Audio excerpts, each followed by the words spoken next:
Liar, liar. That is the sin that we want to avoid. We do not want to be liars, and we do not want to be taken in by liars. And actually, we see both Delilah and Samson are lying. They're not being truthful with one another. They are both lying, and then we will see that Delilah herself is even in the midst of her own deception, is upset at Samson for lying to her. So we know that Samson told Delilah, said, if you tie me with new ropes, then I won't be able to break them and my strength will be gone. So that night, Samson or Delilah took new ropes and bound him with them and said to him, the Philistines are upon you, Samson, and the men lying in ambush were in an inner chamber, but he snapped the ropes off his arm like a thread. And then Delilah said to Samson, until now you have mocked me and told me lies. Sin is always hypocritical. We get mad at people for doing the very sins that we're doing. So she's upset at Samson for lying to her when she herself is running a deceptive operation. She says, tell me how you might be bound. And of course, he lies to her.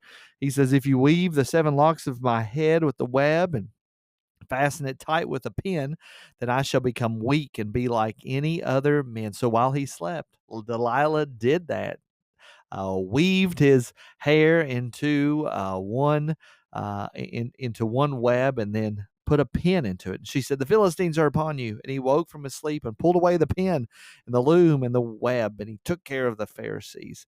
She says, how can you say I love you when your heart is not with me? Well, the question is, how can she think that they're in any sort of relationship, a true relationship, when he is lying to her and when she is running this deceptive operation? So she pressed him hard with her words day after day, and his soul was vexed to death. So then he shared his entire heart with her, and he said, I've been a Nazarite to God from my mother's womb, and my hair has never been cut, a razor has never come upon my head. If my head is shaved, then my strength will be gone.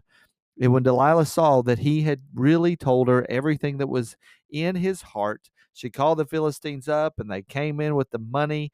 And then she made him sleep on her knees. What a very deceptive way to conquer this man that had been used by God. She has him sleeping on her knees. And then she shaves his head and she began to torment him, and his strength left him. And she said, isn't that interesting? She is tormenting him. And she said, the Philistines are upon you, Samson. And he awoke from his sleep and said, I will go as at other times and shake myself free. And a terrible phrase here. He did not know that the Lord had left him.